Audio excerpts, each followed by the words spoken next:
more than a decade, Saturdays and Illegal Curve have been synonymous with one another. With insight, analysis, and interviews regarding the Winnipeg Jets, the Manitoba Moose, and all around the NHL, here are Dave Minuk, Ezra Ginsburg, and your host, Drew Mindell. The Illegal Curve Hockey Show starts now. Good morning, Winnipeg. Good morning, Manitoba. For all those joining us live this morning on our YouTube channel and all of our social media platforms, we say good morning, universe, and welcome to the Illegal Curve Hockey Show. For the next couple of hours, Drew Mindell, Dave Minuk, Ezra Ginsburg are here to bring you the latest Winnipeg Jets news, analysis, discussions, talking points, everything under the sun related to the local NHL hockey team. They're in action this afternoon, as you all well know, 2 p.m. against the Chicago Blackhawks. Some people might not know, Drew. I would assume if they're listening to this game, that they do know that. The show. Or they're listening to the show that they do know that. I mean, that they're joining us live each and every Saturday morning, that like they do. They know that the Jets play at 2 o'clock this afternoon. But you're right. There's a possibility that some of them don't, and I've just informed them accordingly. So we're both doing good quality service is what I would say here. Shout out to Matthew Godinez, by the way. I met him when I was at the Jets Stars game with my sister. So Matthew introduced himself. And he just couldn't stop talking about how he thought I was the best member of Illegal Curve. And I was like, no. I mean, like, obviously I didn't give you any props, Drew, but I was like, no. Dave's the best member of Illegal Curve. It's not me. And he was like, no. Like, you're by far the best. You should have your own show. Like, and it was like, it was really embarrassing, but shout out to Matthew for coming up and saying hi at the Jets game. It was good to meet him. There you go. Thank you for that interlude. We're all better for having heard that story. Nonetheless, good to see both of you gentlemen this morning. At least good to see Dave. You've already insulted me, Ginsburg, so I'm going to maybe put you into a timeout for at least a couple of minutes before I say it's good to see you as well. Can I put the dunce cap on? No, you don't have to put the dunce cap on. I wouldn't. That would be rude. I wouldn't insist on you doing that. Thank you, Amy. It is a great shirt. It's just so emblematic of my personality, all smiley and happy and bubbly. So I appreciate getting the entertainment. Dave M was laughing hysterically earlier on before we started the show. Illegal Curve off air. Dave, when I popped my little face into the screen, Dave quite enjoyed my my shirt as well. Isn't that right? I should have worn my dark gray depression shirt. That's hilarious, Ezzy. Yeah, it was a great shirt, Drew. Great shirt. I was, it fits your sunny disposition so well that I think it's just perfectly appropriate. There you go. That's exactly what I'm hoping for. The Jets in action, looking to end the 3-game losing streak this afternoon against the Chicago Blackhawks. We know that the Blackhawks are not a very good team, with the exception of one young superstar, Connor Bedard. So let's start there. Not so much, just your level of anticipation to be able to see Connor Bedard finally live in person. We know that the assembled media were talking to him yesterday, for better and for worse, I suppose, as the case may be. But I think there's always going to, whenever the next young sensation comes on scene for the first time, it definitely does bring an extra level of excitement, at least to the early parts of the contest. Yeah, and who did we just have in town? We had Connor McDavid and the best crowd of the year, right? David was around 13,500, something like that. It was over 13,000. I don't know the exact number, but the point is, it was the best crowd of the year, and I think a lot of that has to do with Connor McDavid, and sure, I think to a certain extent Leon Draisaitl as well. I mean, like, let's not kid ourselves; those are both top 5, top 10 forwards in the NHL, right? So. Yeah, Drew, I think, I'm personally excited. I mean, you mentioned it. I mean, Chicago, especially now that Taylor Hall's done for the year, and there's no more Corey Perry. Like, you can say whatever you want about Corey Perry. He actually was having a decent start to the season. I think he had 4 goals or 5 goals or something like that.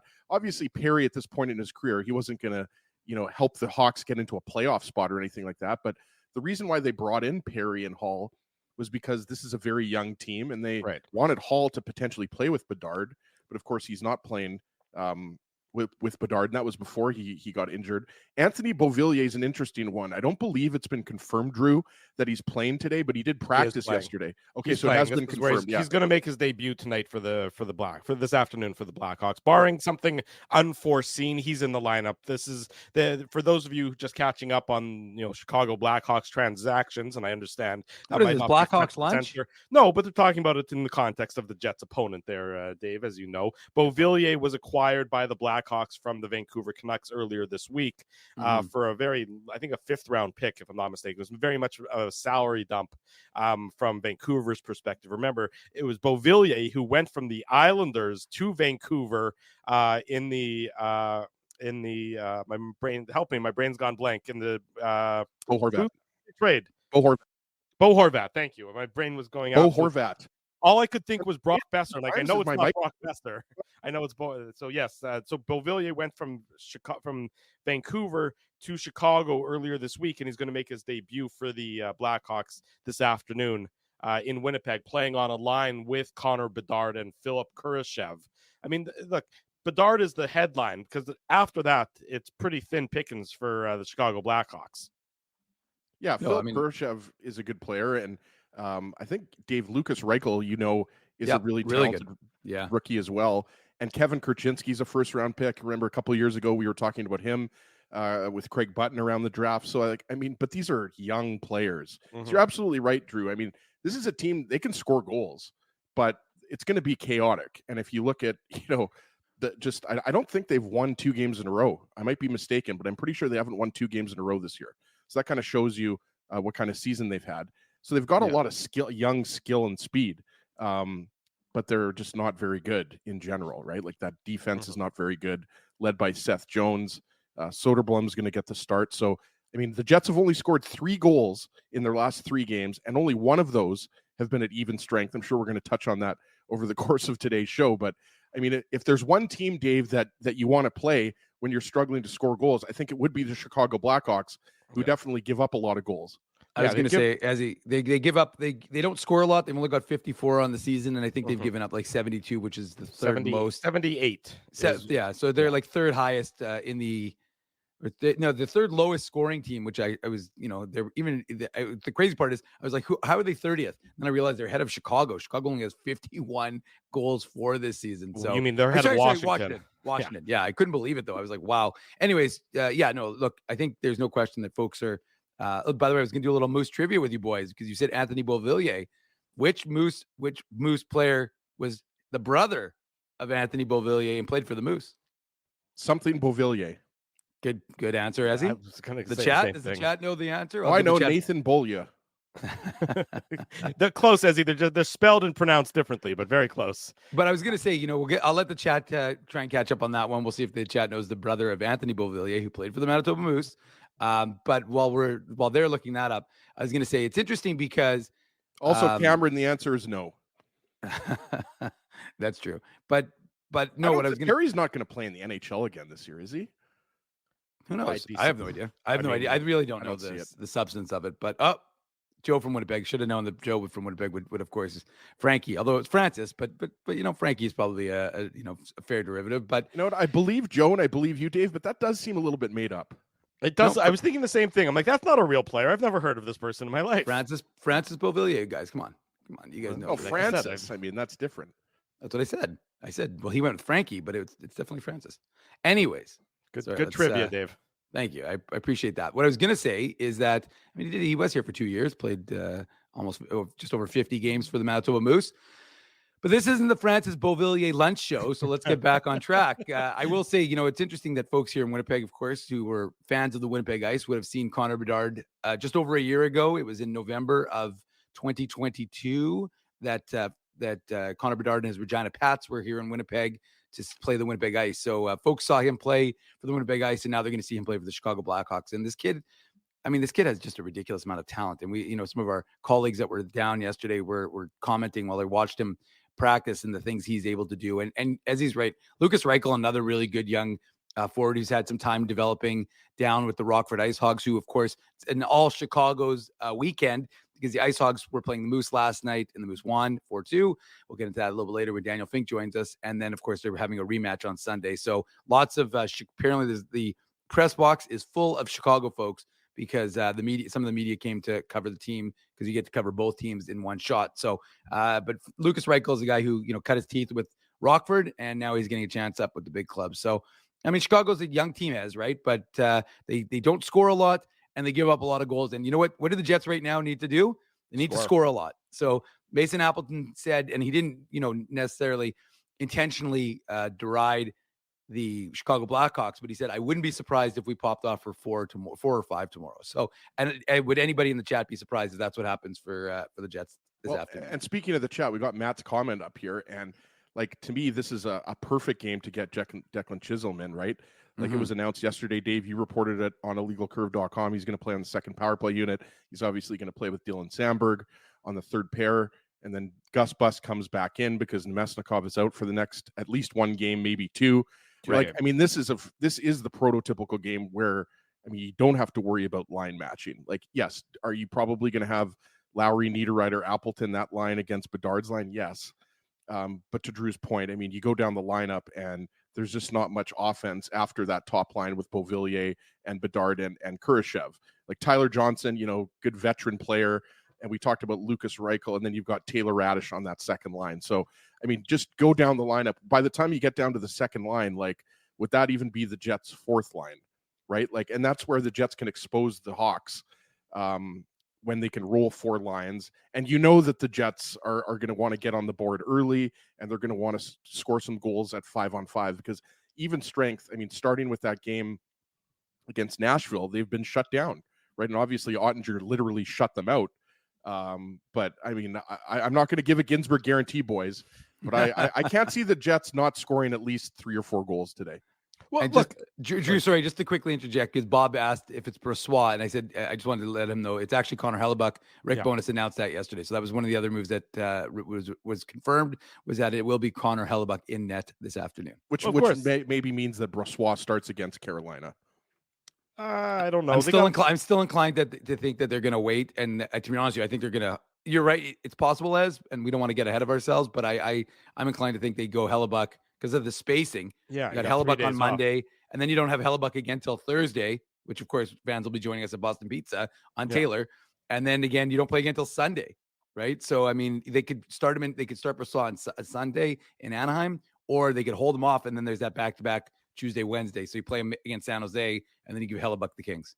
Yeah, I agree. I mean, you want to get Laurent Brossoit another game soon, but you also need to, end this losing streak you're on, because the Jets for the first time this year have lost 3 games in a row. And so you don't want that to snowball any further. And this is the sort of easiest of the next few games that you have, certainly the easiest of the games you have at home on this homestand with Carolina, and then heading to Denver to face the Avalanche next Thursday. We'll be at Boston Pizza, as Dave said, for that. Look, the Jets should be able to expose the Chicago Blackhawks. It's just that simple. The Blackhawks, I mean, they don't have NHL talent, on their roster, I would say, beyond a handful of players. A lot of, and especially with no Taylor Hall and Corey Perry. Like, right. I know I keep bringing that up, but like, Taylor Hall was brought in to play with Bedard, and regardless if he was playing with Bedard, he is a bona fide NHL player. He's done for the year. Corey Perry, he's gone. And to your point, Drew, I mean, aside from Tyler Johnson, who's a well-known NHL player, I don't think most hockey fans, I'm not joking, could name like 5 forwards. You got Nick Foligno, okay. Jason Dickinson, he's second on the team in scoring. He's centering the third line, I believe. Boris Kachuk's a good player. Mackenzie Entwistle, he's on the fourth line. That fourth line actually is a hardworking fourth line with Ryan Donato and Boris Kachuk. Like, if you look at their possession, that fourth line is actually very good when it comes to expected goals. But they just aren't. Look, their power play is, I think, 3rd worst in the league. Their penalty kill is kind of middle of the pack, I was looking at. But Dave mentioned it, right? Like, they don't score a lot and they give up a lot. And Soderblom isn't exactly, Marty Brodeur in net there. So, yes, on paper, this should be an easy win for the Jets. And I'm not saying they're going to take them lightly, but you're absolutely right, Drew. So far, the Jets this year have done a good job of beating the teams that they should beat. And so today's no different. Yeah, that's just it. So far this year, that was exactly the point I was going to make, Ezzy, is that the Jets have done a good job winning the games that they're supposed to win. Now, they've won a few more beyond those, but by and large, when you've been able to sort of indicate that it should be a victory, the Jets have been able to do that. And that's where you're at with the mindset for tonight's game or this afternoon's game. Now, of course, the effort has to match the mindset, but there is no reason, especially when you look at that back end for the Blackhawks. There's no reason why the Jets shouldn't be looking at that as an opportunity and an advantage. And remember, I remember watching the Blackhawks last year. Now, the Blackhawks last year, we were even worse than this version of the Blackhawks because they didn't have Connor Bedard, which obviously is a huge addition to the roster. But the games the Jets played against them last year just weren't even competitive, really. The Blackhawks just weren't able to move the puck for the most part. They weren't able to get the puck out of their own zone. They weren't able to stymie the Winnipeg Jets. Now, of course, like I said, you have to match that effort again, but there's no reason, especially if the Jets, if you believe the words that they uttered yesterday after practice, that they feel as though that they left points on the table against the Edmonton Oilers. You're up 1-0 into the last 6-7 minutes of the game, and you lose 3-1. That's got to leave a little bit of a bitterness in your mouth, Dave. So the Jets need to go out and they need to sort of jump on the Blackhawks early, I would argue, in this game. And the Jets have not been fast starters necessarily this season. A lot of their games, in fact, have been sort of a feeling out process in the first period. But this would be an opportunity, I think, to get off to a good start today against the Blackhawks, which will leave you feeling good for the remainder of the contest, Dave. Yeah, and look, Rick Bowness spoke about it yesterday from the Matt Frost Media Center, and he said, look, every team is going to go through a losing streak and going to have these situations where, guys, we've saw Kyle Connor, who's been finishing everything. I mean, he had a lot of great A's last game. He didn't finish them. He made Stuart Skinner look like Marty Brodeur. What is this, devil's lunch? But the point is that I think it's a, you're going to have that, and you have Ehlers hitting the post, and there's a lot of guys who just aren't getting the luck right now. And as he touched on it, you have one even strength goal in the last 3, right? So it's not a good feeling right now in the sense that these guys aren't scoring at 5-on-5, and their 5-on-5 play since really the Devils and Buffalo series, that back-to-back against those two teams, even though they picked up wins, that the play has fallen off. And Rick Bowness was asked about the fall off in possession and expected goals, and he said, yeah, we've definitely noticed it. We're not playing. Yes, we would like to possess the puck more. Yeah, exactly. No, we're actually fine. We're fine losing faceoffs. We're fine not possessing the puck as long as Connor Hellebuck makes every stop. But it's one of those things that you can definitely see that there's been a bit of a fall, and in the sense that, like I said, Kyle Connor was on a historic pace. You had a lot of guys producing, and now you've had a little slowdown in that regard. So this could be the exact thing that you need to break the dam open and have a good feeling again in that room. And look, it doesn't take a lot to get these guys fired up and rolling. And I think we haven't seen, and again, that's one of the things we have to focus on with this Jets club so far this year is, can they stymie something like this? Can they arrest a bit of a fall? And you had tough opponents that you just faced. I mean, Edmonton, for all the people maligning them, Edmonton feels good about their game. They beat Vegas. They've turned things around to a certain degree. People Dallas have forgotten, Dave, that before the season started, a lot of people were picking the Oilers to win the Stanley Cup. Just go back and read some previews. You're absolutely right. So nobody was expecting that type of start, like the first 10, 12 games of the season, whatever it was before Jay Woodcroft was fired. I think it was more like 15 actually. But you're absolutely right. I mean, and like you said, Edmonton came into that game having won 3 in a row. Obviously, it's now 4 in a row. So don't take anything away from Edmonton, because Connor McDavid is now playing like Connor McDavid. So you're right. I think the Jets still, look, they could have easily had a point in the Edmonton game.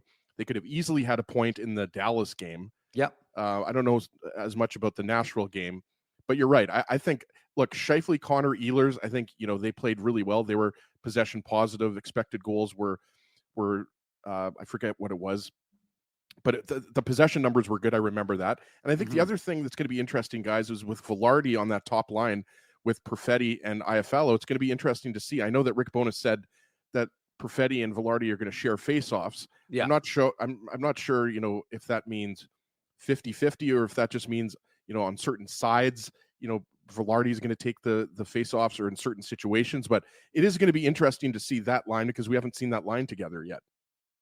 Yeah, well, and I want to talk about the forward lines more in depth a little bit later on in the show, but I thought, which is worth noting, of course, that Declan Chisholm is going to make his Winnipeg Jets home debut, right, Dave?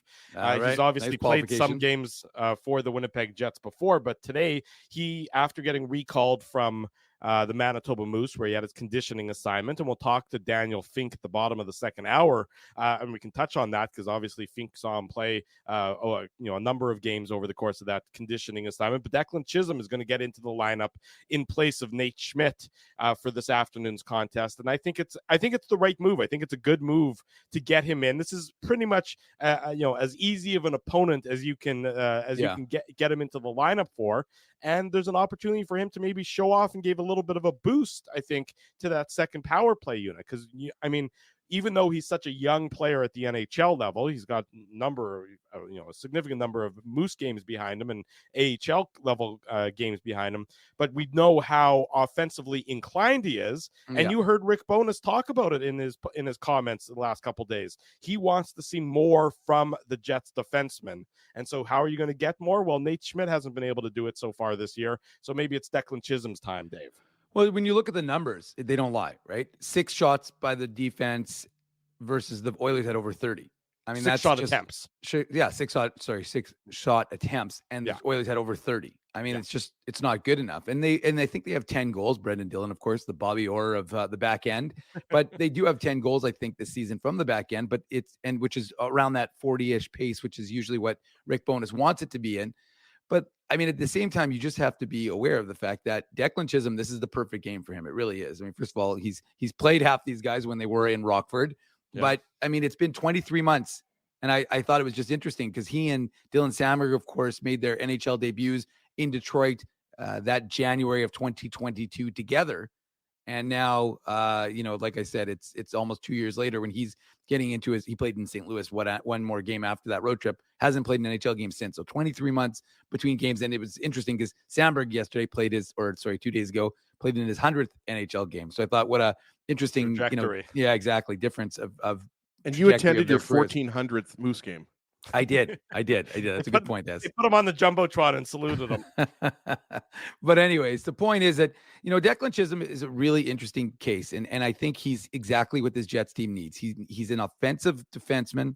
Mm-hmm. His defense has been better, and he's a confident defenseman. And that conditioning assignment, it would have made no sense to me to send him on that conditioning assignment, playing him. He ended up playing 6 out of the 7 games that he was down with the Moose for 2 weeks for, because he was ill for one of them. I think it was actually the Wednesday in Rockford. But the fact is that he's feeling good about his game again. I talked to Mark Morrison, the Moose head coach, about him a couple of days ago, just what it meant to have him back with them. And he just said he needed to be playing games again. And so as soon as you get him feeling confident about his game, and now he's going to be feeling confident about his game, because if you threw him into a game now, because of course we know the Jets didn't want to lose him on waivers, but if you threw him into the game cold, having not played since the preseason, would have, in my mind, been disastrous, because practice is great, but it's not going to replicate a game, even at the AHL level. But now you put him in a position for success for 2 reasons. One, because he has that conditioning assignment under his belt. But more importantly, as you've touched on, Drew, he's going against the Chicago Blackhawks, who are, of all the opponents that you're going to face, you don't want to throw him against Dallas. You don't want to throw him against Edmonton. Right. Put him against Chicago. Let him gain some confidence. And like you just said, hopefully he gets that second power play unit going, because he's a very offensively minded guy. He can get that puck through, and he's a very good skater. And I think folks are going to see what this kid can do, and if he's given that sort of that opportunity. I do think we should pump the brakes a little bit in terms of, yes, he's an offensive minded defenseman. And I'm not saying that Drew or Dave is saying this, or anybody in the chat or watching is saying this, but I wouldn't expect him to come in and look like Scott Niedermayer, right? And I think, the lack of offense from Nate Schmidt, I think a lot of people would agree. I mean, the numbers, the analytics and the eye test, I think, match up on this one. I mean, the reason why Schmidt and Samberg have been so good is because of how simple their game is. And I think that's what you want a lot of the time out of your third pair. Simple is not bad. Simple doesn't mean that you're not able to do more. I just think, sometimes when Nate Schmidt cheats a little bit, right, Dave, or pinches, or just tries to do too much, he gets in trouble sometimes. He turns the puck over, and, he plays on the second power play unit. Yes, so Drew's right. Chisholm will get that opportunity. But all I'm saying is, I think, you have to pump the brakes. For him, he's going to be nervous. I'm not saying he's not going to do well. I'm just saying, I don't think our expectations should be that Chisholm's going to score a goal on the power play, or No, of he's course. going to score 2 points or anything like that. I think, you have to take baby steps here. It's Yeah. a good opportunity for him. And I think, this is part of, a larger defensive picture here with Logan Stanley not really being impressive in the lineup. And then you have Ville Heinola coming back in 3 or 4 weeks. So really, you're going to have to address that.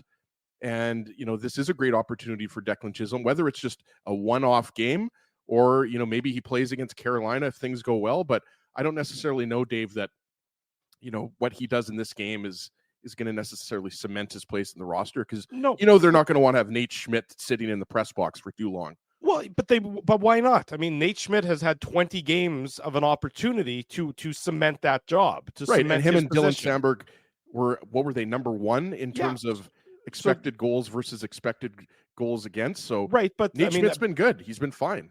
Well, I wonder how much of that is Nate Schmidt and how much of that is Dylan Sandberg, is what I think the Jets coaching staff is probably thinking, is that what they want from Nate Schmidt isn't what he was necessarily delivering, and that they might still be able to get the same or better from that pairing of Schmidt, of Sandberg and now Chisholm for today's game, and maybe get some more offensive upside. I think that's what the mindset probably is not that, defensively that they were poor, because they weren't, because, and we know those numbers and how good they've been at neutralizing the opponents that they faced, but that they want to see if they can keep the defensive numbers where they were and add some offense to the picture. That's what I think they're looking for.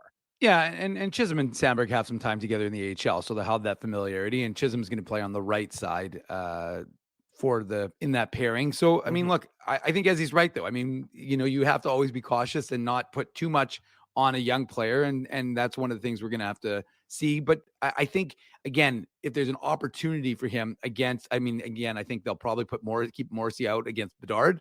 But I just think that Chisholm is going to get an opportunity to show off what he can do, which is skate like hell. And I mean, again, he's one of the best defensive skaters in the organization, in my mind. Or he's probably one of the best skaters, period, I should say.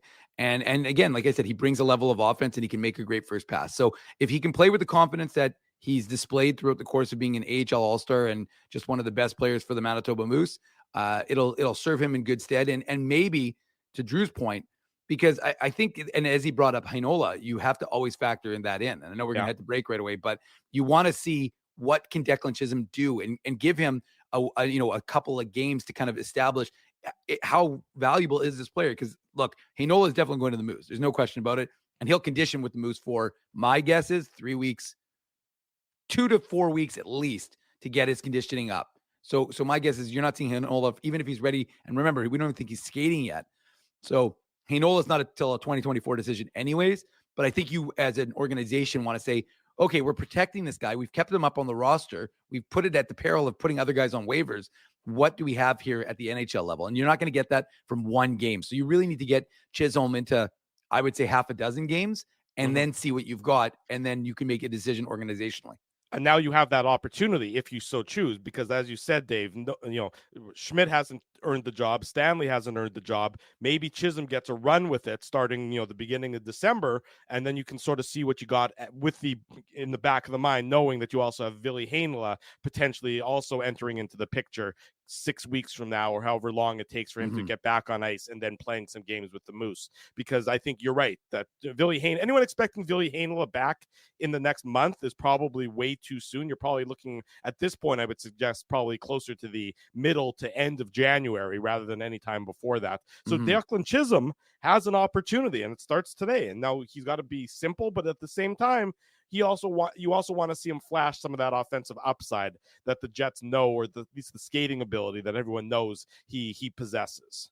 Let's head to break for the first time this morning. When we come back, our good friend from the Winnipeg Free Press, Mike McIntyre, is going to join us. It's a Saturday morning. It's a Winnipeg Jets game day. Drew Mandel, Dave Minuk, Ezra Ginsburg with you. Much more to come. We're live. This is the Illegal Curve Hockey Show. Bottom of the hour. Welcome back to the Illegal Curve Hockey Show. Drew Mandel, Dave Minuk, Ezra Ginsburg. Thrilled to welcome to the program our very good friend from the Winnipeg Free Press, Mike McIntyre, joins us. Mike, good morning. How are things in your world? Things are terrific, fellas. Seems like I was just on with you, but then I look back. I mean, it's all the way back like before training camp, I think, in September.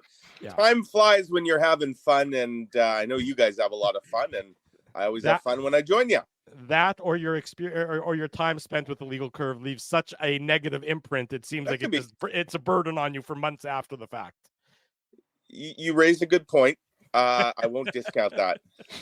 Thank you, Mike. I appreciate that. Anyways, good to see you on this Saturday morning and the afternoon contest for the Winnipeg Jets against the Chicago Blackhawks. You know, Mike, I'm a big college football fan, and you know, every now and then in the course of a college football season, when a team is struggling, they tend to face another team often at a lower level than they are, Right. and it's called a get right game. You don't obviously want to discount any opponent at the NHL level, but boy, doesn't this seem like it could be a quote unquote get right game for the Winnipeg Jets, given the struggles of the Chicago Blackhawks this season.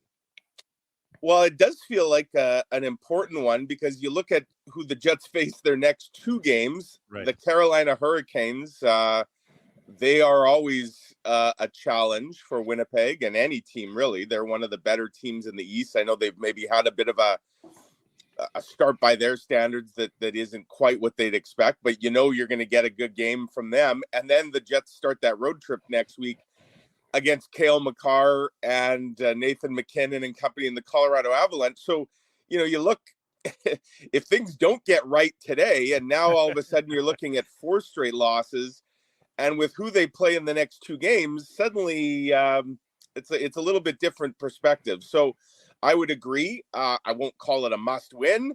I don't think there is such a thing as a must win when we're this early in the season, but they would really like to win, and they kind of could use a win game. Of course, the Blackhawks, I mean, they're a team in a very different place in that they're rebuilding and nobody's expecting much of them this year. They're probably not all that happy with the state of their game either. I know they lost pretty handily the other night in Detroit. But yeah, on paper, this would appear to be a mismatch. Will it play out that way on the ice? Well, that's one of the beauties of this sport. Anything can happen. But if you're the Jets, and specifically, guys, I'm looking at the fact they've scored just 1 5-on-5 goal over the last 3 games, just 3 goals in total. This is a team that I think we'd all agree shouldn't have any real issue scoring goals. Suddenly they have for the last few games. You look at the Blackhawks, I think Arvid Soderblom is going to start in net today. That you look at the blue line, there's a lot of who's that guy, who's this guy. You know, it's a chance for sure, if things go well, to you know, get a lot of things going in the right direction, including maybe the offensive attack. Mike, change is in the air this afternoon with Declan Chisholm coming in for Nate Schmidt. And as you know, and obviously Vlad Nemesnikov's not going to play this afternoon. Gabe Vilardi is going to go up to that second line where we thought there was a good chance that he would be in the top 6, you know, after his first game or his first couple games, right? So you got Cole Perfetti and Gabe Vilardi and Alex Iafallo on that second line, which means Gus Bus comes back in. What are realistic expectations, in your opinion, for Declan Chisholm? Obviously, this is a great opportunity for him. You know, Nate Schmidt has been a healthy scratch in favor of Logan Stanley. And also, this is the first time we're going to see Chisholm at home playing for the Winnipeg Jets.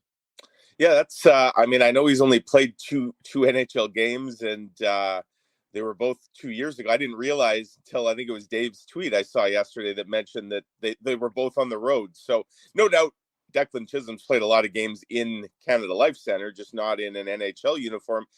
And guys, you know, you look like what an interesting decision. Again, this is going to be the 3rd healthy scratch for Nate Schmidt, a very expensive healthy scratch. Next to Josh Morrissey, he's the highest paid defenseman on the team, and he's going to be in the press box now for a 3rd time already. And, you know, if you're Declan Chisholm, this is certainly a great opportunity to show what you can do. And, you know, Nate Schmidt, for sure, there, you know, that pairing with Dylan Samberg, I think there was some underlying metrics that suggested they were actually pretty solid, really solid at times. But I think for Nate Schmidt, I mean, they wanted a little bit of offense from him. Rick Bowness just talked the other day about needing to get more from the blue line. Obviously, he's not referring to Josh Morrissey, but trying to get the blue line more involved. You know, Nate Schmidt just had 1 assist in 20 games, and he's on the second power play unit. I know they don't get I know they don't get the same amount of time or the same volume of reps as the top power play unit, but with just one assist, I mean, Declan Chisholm's going to get a chance now on that power play. And it'll be interesting to see if, we know he can do great things with the Moose on the power play. This will be his chance now to be on an NHL power play. And obviously, if you're the Jets, you'd like to see that start to heat up a bit, because it really has been a factor in several games. Clearly he hasn't played a whole lot this year. He had that conditioning stint for sure. So I don't know if we can have, massive expectations, but it's a great chance for him. And if you're Declan Chisholm, what you want to do today is play well enough that Rick Bowness says, you know what, I'm going to leave things just as they are on Monday. And you go from there, right? You take it one game at a time. And so I'm sure Declan Chisholm is treating this as a chance to not only show what he can do, but prove that he can stick and make the decision a real tough one for Rick Bowness. Saturday morning, you're watching the Illegal Curve Hockey Show. Mike McIntyre, the Winnipeg Free Press, is our guest, talking about the Jets and the Blackhawks. Reminder, after the game, later on this afternoon, just before 5 o'clock, it is the Illegal Curve post-game show.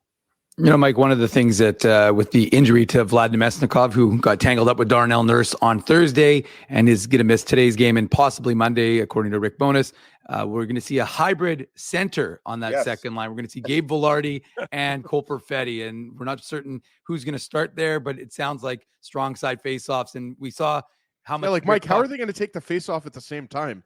Like, they each just hold like choke up on the stick, or? Well, I'll tell you what, the Jets won 29% against the. They could have used two guys at a time in the dot, because one guy was not cutting it, given how much the Oilers absolutely schooled them in the dot.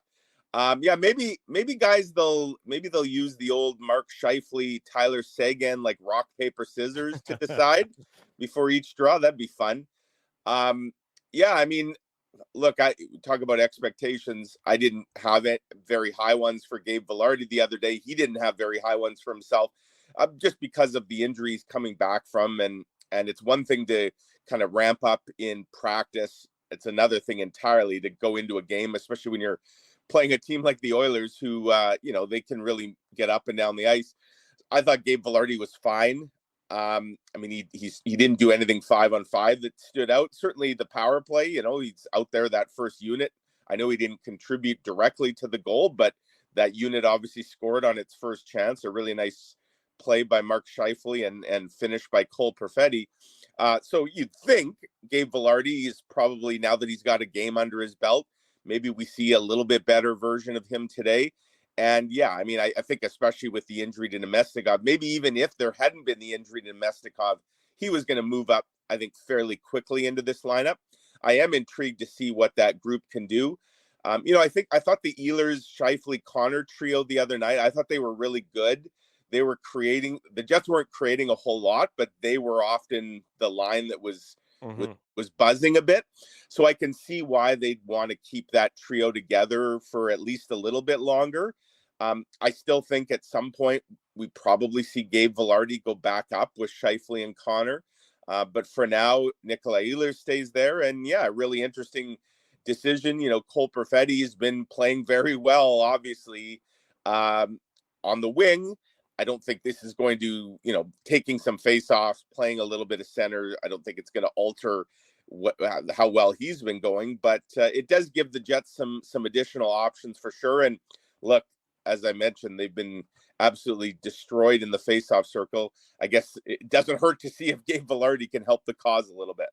Yeah, and that's certainly the case. Mike McIntyre, our guest Saturday morning, the Illegal Curve Hockey Show.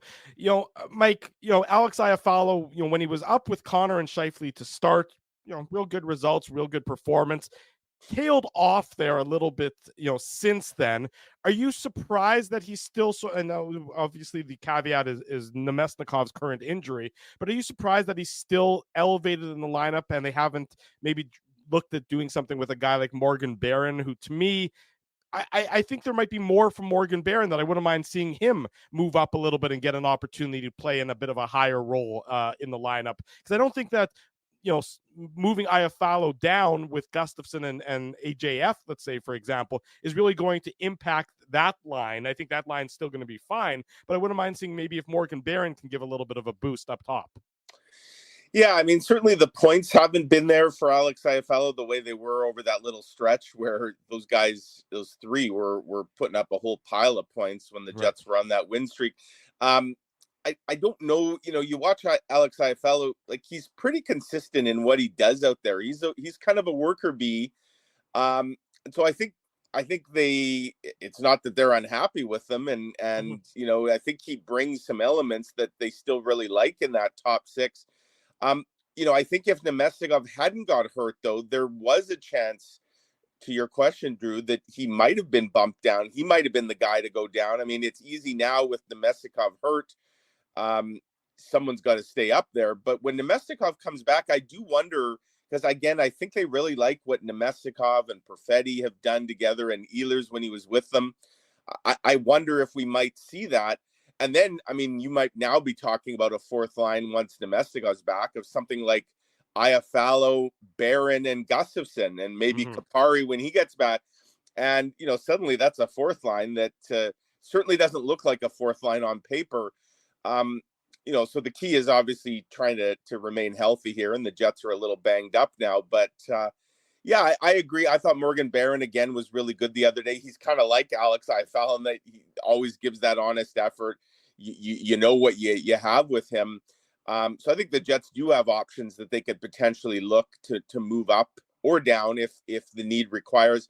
Bottom line is they got to get this whole lineup kind of going in the right direction, because as we mentioned, the offense, for whatever reason, has kind of dried up as of late. Now, is it just a run of hot goaltenders? UC Saros was really good last week. Jake Ottinger obviously was really good the other night in the shutout victory. And I thought Stuart Skinner played a great game. But that being said, I don't know that the Jets tested him nearly as much as you'd like on a goalie and a team that had given up a lot coming in. So maybe that run ends today. To your earlier question, this does feel like one of those get-right games for sure. So, Mike, I always thought that Evander Holyfield was the real deal, but in today's dump and chase column, which I've got right here, you can see it. Hard copy. I like copy. it. Kenny and Mike say that Connor Bedard is the real deal. So apologies to Evander Holyfield. But so what's the plan? And James Neal. I thought James Neal was the real deal. Let's not forget about James Neal. There's a lot of real deals out there. So, Mike, what's the strategy? Do you just have Dylan DeMello basically shadowing Connor Bedard all game like he was doing with Connor McDavid the other night? Well, and it's a great question, Nezzy. And, I thought the Jets, until that power play goal, I thought the Jets had done a really nice job of controlling not only McDavid, but also Draisaitl. And those guys were playing on separate lines until Coach Chris Knobloch put them back together, I think, at one point in the third period, and they were largely taking shifts together. I thought the Jets had done a really nice job of containing that dynamic duo. And I'm not talking about Batman and Robin. I think at one point I had looked early in the third period, like they had one shot on net combined between them. Obviously, it doesn't take a whole lot for those guys to make an impact, and they team up on the game winner on the power play. But yeah, I think if you're the Jets today, you're employing a fairly similar strategy. And so I would think probably Adam Lowry is going to see a lot of the Bedard. Let's hope he had a good sleep again, as Rick Bowness joked the other day. Earlier game today, so not quite the same chance maybe to sleep in. And for sure, Morrissey, DeMello, they're going to get an eyeful of them, of Bedard. I guess the big difference, though, between Chicago and Edmonton, like they have Bedard for sure, but there's quite a drop-off after one player, right? And It's even more dynamic now with like Taylor Hall injured, obviously the Corey Perry situation. Like this is a team, I was looking last night, not only does Connor Bedard lead the team in scoring, he's got a 6-point lead on the next highest scorer on his team. There's a significant drop off. So if you can keep Connor Bedard in check, you've gone a long, long way to keeping the entire Chicago Blackhawks team in check. Mike, this is Jets related question, but it's also kind of a general question because we saw the play against Josh Morrissey where it was essentially a basketball pick where he got, he's trying to track McDavid and he gets picked and he gets knocked down and knocked out of the game. Jets lose him for 5 minutes. And obviously Adam Lowry has to answer the bell and go after Janmark. But in your mind, and you asked Rick Bowness about it the next day in the Matt Frost Media Center, I believe, talking about the if he got a further explanation. Do you think it's time in the NHL that there's some higher level of accountability for referees? Because, I mean, there's so many times, and we talked about it after the postgame show, not from like with a homer lens on it or anything like that, just the idea that if you have an additional official on the ice and they're watching the play where the puck is, and they are missing things that are, again, hockey's a fast game, but that's the reason why you have an extra one. If they're missing this stuff, it's as egregious. And you asked Rick Bowness, I believe it was you, Mike, saying, did you get an explanation? And he just kind of, he says, they don't owe me an explanation. Yeah. And so what's your perspective on that? Because it just seems like we talk about it. We're like, we don't understand what's going on. And the NHL, it kind of looks like it looks amateur hour at the Apollo, really, because there's no accountability for the referees. Oh, absolutely. And, I've written in the past that I'd love to see a situation where whether it was like one pool reporter after a game, doesn't have to be that the referee has to hold a scrum, but like a pool reporter can pose a couple questions to an official to explain a controversial or a pivotal call. I would love to see that. And, Dave, to your point, I think it's more important than ever. The NHL is in bed now with sports gambling, right? Legalized. It's a huge part of their brand. Watch any TV broadcast, you're inundated with betting ads. So if you want to be taken seriously and you want people to potentially put money down on your product and not in the traditional way of buying tickets to a game, you want people to wager, you better be as transparent as humanly possible. And that goes for everything from injuries. And again, I'd argue the NHL has miles to go when it comes to transparency on injuries. You see how the NFL does it. Compare that to what the NHL does. It's night and day in terms of the disclosure of what the ailment is and how likely it is to keep a guy. Sometimes we don't even get upper and lower body anymore. We just get body injury. But I would agree the same thing when it comes to officiating, that when there's a call or a non-call that is potentially a turning point in a game. And I go back to, last year, the Garrett Rank non-call on the maskless Connor Hellebuyck, that, and again, this isn't a homer take. I look around the NHL, I watch a lot of hockey. You can find an example almost every night in another game. I don't know if you guys saw it the other day. Garnet Hathaway of the Flyers. John Tortorella was unhappy. Well, and he should be. It was a 5-minute boarding penalty. I've never seen a boarding penalty given out when the guy wasn't even hit into the boards. It was near the boards, sure, because there's boards around a hockey rink. I don't even think it should have been a 2-minute minor, let alone a major, and to call it boarding. Again, that would be one. And the crazy one about that is that was actually reviewed because it was a major. It was reviewed and upheld, which is just mind boggling. So, yeah, I agree 100%. I just won't hold my breath on that happening, guys. Certainly not under Gary Bettman's watch, because I think there's always been that air of, we don't have to answer quite. We know best.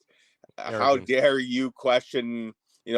These are the best officials in the world, blah, blah, blah, blah, blah. Gary Bettman's actually, Mike, working on putting digital ads on the referees as they're skating around the ice.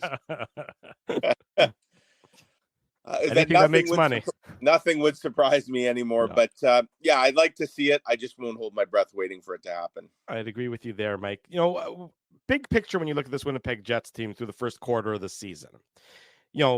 Right now they're in a playoff spot, albeit, a little bit of a slump with the losing 3 in a row. But before that, we know how great they'd been playing. We know how many points they racked up, and if you if you were to ask people, observers, you'd say, oh, the Jets probably should have enough offense. There's no reason why they would need to go out and acquire enough. But then if you look at some of the metrics, the advanced stats that get published maybe on a weekly basis, or that you can delve deeper into on a weekly basis, it says the Jets are plus defensively, but actually struggling on the offensive side of things.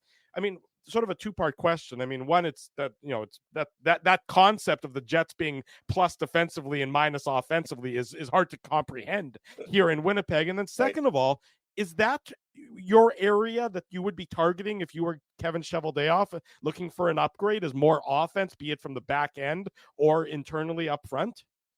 Well, and I think, yes, I think that is a part of it, but I would think the back end might be more of a priority. And again, it goes to what's happening in the lineup today. And, Nate Schmidt being a healthy scratch for a third time. I think when you look at the Jets, that right side and potentially an upgrade there, I mean, sure, maybe Declan Chisholm, maybe Ville Heinola. And again, we don't know what this team might have looked like had Ville not broken his ankle. Mm-hmm. Would we be talking about him about to play his 23rd straight game tonight for the Jets? I think that's probably unlikely, because that would mean arguably 23 healthy scratches for Nate Schmidt. But I do think we might have seen a little more of Ville Heinola, and he's a guy that can bring some offense from the back end, which is something Rick Bowness has talked about wanting more of. And I think it's hard to judge entirely what this group is capable of offensively when a top six player, the prize return for Pierre-Luc Dubois, has only played now 4 games, I guess. Yeah, I don't even view it as 4 games. I view it as 2 games, guys, because his third game, he lasted a couple of shifts. And again, the other day, I just view that as getting his feet wet. Like, we have not seen what Gabe Vilardi can bring to this lineup. We've seen what Alex Iafallo can do. We've seen, I guess, some flashes of Rasmus Kupari, but he was never going to be a guy that puts up big points. He's a bottom sixer. But, give it a couple weeks, I say, and get Gabe Vilardi up to speed. See if he can spark the power play, because that's been a real sore spot for this team. And then maybe reevaluate. If you still are not generating maybe what you'd like offensively, now with what you would argue is a mostly, if not fully healthy forward group with a prime player back, then for sure, I think you'd look to that. But if I'm sitting here today, I think the back end is still the area the Jets would be looking to improve on, specifically on the right side. Not so breaking news. There's a lot of teams out there that are looking to improve on the right side of their blue line. So the Jets take a number, get in line when it comes to that. You talk about the health and the forward group, relatively healthy, but when you read between the lines a little bit about Gabe Vilardi's comments, especially how the anger he expressed at Blake Lizotte for what he called a stupid hit, you wonder, and he was saying how close he was for having his entire season to be over. You wonder if he's, what his level of health is actually going to be at for the course, the rest of the season, really. Because it sounded like, but, a couple inches, it sounded like his entire season may have been up in flames, not just the 6 weeks that he missed. Well, and he offered a little insight on that when he said, and now, I'm paraphrasing, but something like, and now there's things I've got to deal with the rest of the season. And I think I maybe asked him, like, are you talking about the brace that you have to wear? And then he talked about how uncomfortable that is.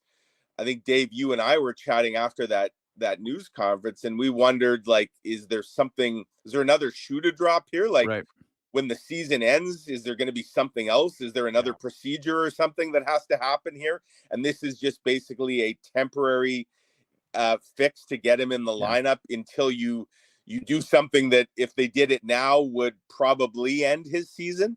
So, it's possible, Drew, to your question, we might not see the full capability of Gabe Vilardi. And how sad is that it comes in game 3 against his old team and a former teammate. And, obviously a lot of bitter feelings over that. And You can mark down that game in, I guess, 11 days from now in Los Angeles, and I'll be there. I was going to say I'll be there at Staples Center, but it's not even called that. And is it crypto still? Yeah, it's crypto.com, isn't it? Although and maybe that would be, bankrupt.com at this point in time. Right. Like is that's a strange business practice, but whatever that arena is called, I'll be there on that next road trip. And that could be a spicy affair. Depending on, I think Blake Lizotte actually is injured right now. That I just saw. I saw something about him shedding his non-contact, so I think he's working back towards a return. But I guess it wouldn't. Karma has found him, Mike. Yeah. So if he's in the lineup, he may have a call or two to answer that day in terms of an on-ice receipt, if you will.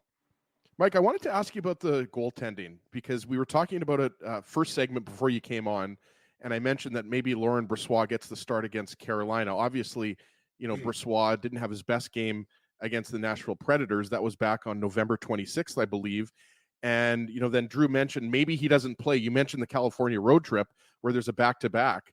Yeah. Drew mentioned maybe he doesn't play till that game against San Jose, which would be December 12th.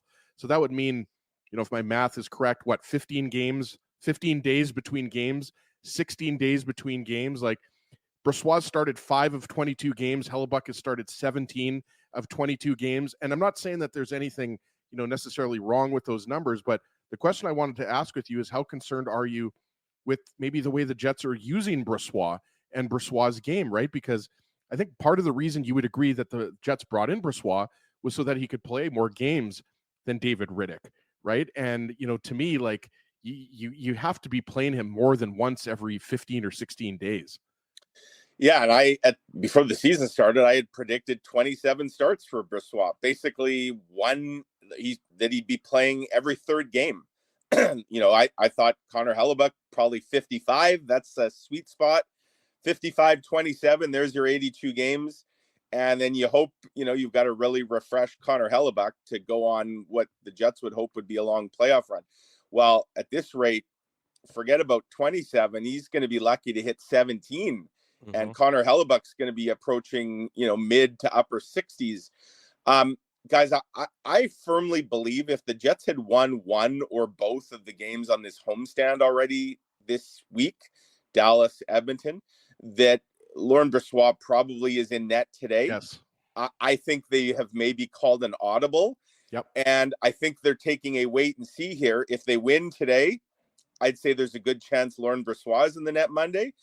But mark me down for this. If the Jets lose today and now the losing streak is at 4 and you've gone 0 for 3 on the homestand. Right. No chance Brossoit plays Monday then. No, I think then you throw the original plan out the window. So I think a lot will depend on how today goes and the result that they get. Connor Hellebuyck, he's been playing extremely well as of late, except for that one stinker. And what a time to, and we didn't get to talk to him after the game. I do wonder, guys, and he'll still say that he absolutely should have had it. Darnell Nurse made a nice play to kind of shoot it between Dylan DeMello and use him as a screen. But I think we'd all agree it's from far, and it's not like that was right in the slot. Like, that's far enough out. You'd expect Connor Hellebuyck would have had the time to react to that. And that was a bit of a deflator, right? Because the Jets are 6 minutes or whatever away from, shutting out a pretty potent team and getting a victory. All of a sudden now the Oilers had life, and we know what ultimately happened. That being said, Connor Hellebuck's been very good as of late. We'll see what today brings. But I think the Brossoit situation is one keeping an eye on, because I do get the sense that what the plan was at the start of the year and what's actually playing out may have changed a little bit. And isn't that often how it is, right? You kind of talk a good game, but when push comes to shove, coaches have a hard time not chasing wins and points and all that. Either it's going so well that you get greedy and you want to just pile them all up, or if it's not going well, then you feel, well, we have to stick with our A lineup here. We can't deviate. It can be a real tough dilemma sometimes for coaches. you can ease a forward back into the lineup and get him to work out his kinks in the course of being one of 12. You Right. can't let a goaltender work out his kinks in No. the course of game action because it ends up costing you a victory, like to your point, Mike. Yeah, and just to be fair, I actually thought, I know everybody piled on Laurent Brossoit everybody being a lot of fans of that last Sunday in Nashville. I actually thought he was really good in the first period. Brossoit was. Yes, he was. Yes, he led in a terrible goal. At the end of the day, though, the Jets still only scored 2, and they didn't even score those 2 until they were already down 3-0. And again, it goes back to what we talked about with the offense here, right? Like, a team scoring can actually cover up, the odd blemish or 2 from your goaltender. If you're only scoring 1 or 2 or none, like the other night against Dallas, your goaltender's work becomes a little more magnified, right? So, if the Jets had pumped 5 or 6 in Nashville, I don't even think we're talking about that bad goal from Brossoit and his performance. If they had won that game 6-3 or 5-3, everybody's saying, okay, roll him out for his next start. But I think because they lose a 1-goal game and it's low scoring and he let in a stinker, people will say, well, it's they're not getting what they need from their goaltender. But you're right. It's hard to work that out. I know he's been putting in a lot of work with Wade Flaherty. You see him come out before practice officially starts and video work and all that. I think the form that Laurent Brossoit had down the stretch last season and certainly in the playoffs, that's what everybody was hoping to see. It's still early for him, very small sample size. At the end of the day, he's 2-2-1. I think if you could, get a 500 result from your backup goalie, 500 or better, that's about what you'd expect. That's probably considered league average. So we'll see what his next start brings, whenever that is. But as I said, I think that's very much subject to change. Mark it down in pencil, not ink, guys. The Jets and the Chicago Blackhawks in about 4 hours' time. Mike McIntyre will be there, presumably. I assume you'll be there, Mike. I figured as much, to cover it for the Winnipeg Free Press. So hold on, we're not going to get Mike's slideshow from Vegas? I thought you were going to, have some show and tell, Mike, from your trip. That's during the first intermission, Ezzy. Don't go anywhere. Well, if you do, I'll catch you in the jelly bean line with those pictures. There you go. Mike, thanks so much for joining us. Enjoy this afternoon's game. We'll get together again real soon. You bet, guys. Take care. Take care. There he goes, our good friend Mike McIntyre joining us. I think Mike has been to Vegas more times than Dave. Let's not say things we can't take back, Ezzy. I think that would be that might be a bridge too far. Dave is Mr. Vegas, as we all well know. But I want to remind you about something that's coming up this coming Thursday. All the details there on your screen. Less than a week, Drew. Less than a week, exactly. Yep. It's 5 days from now, Thursday, December 7th. Celebrate the holidays with Illegal Curve. Will be live on location at Boston Pizza on Taylor Avenue. Come anytime after 7:30 p.m. 8 o'clock is puck drop between the Jets and the Colorado Avalanche. Come join us. We're going to watch the game all together. We're going to do a live on location broadcast. Spency and I are going to be doing eggnog shots. You bring, which one of you is bringing the nog? Which one of you is bringing the booze? That's what I want to know. But we're all going to be there. It's going to be a great time this coming Thursday at Boston Pizza on Taylor Avenue. Be sure to join us for a live on location broadcast, drink specials, food specials, prizes galore. If you are so inclined, bring some stuff for the Christmas cheerboard, new unwrapped toys, or maybe some non-perishable food products. Bring it with you to Boston Pizza. We'll make sure it gets over to the Christmas cheerboard. Let's do some good for some others while we all get together and share in fellowship and brothership and sistership next Thursday, December 7th at 7:30 p.m. for the Jets and the Colorado Avalanche. Looking forward to that. It's going to be a fun one. Matt wants to know if we'll be lighting the menorah. Sure, why not? It is the first night of Hanukkah, so we might as well light the menorah while we're all together. Dave is going to take all the toys home and play with them. That's also quite possibly true there, Spency. So we'll see you on Thursday, everybody, and we'll see you right after these commercial messages. It is the Illegal Curve Hockey Show.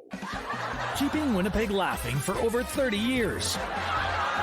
Rumors, Canada's longest running comedy club, bringing you the biggest laughs from the best comedians on the planet. Jerry Seinfeld, Chris Rock, Jon Stewart, Dennis Miller, Brad Garrett, the greats, and all the up-and-comers too. When was the last time you laughed out loud? Make it a great night out with friends or book your office or birthday party. Even a fundraising event at Rumors. Get all the details and dates on upcoming shows at rumorscomedyclub.com.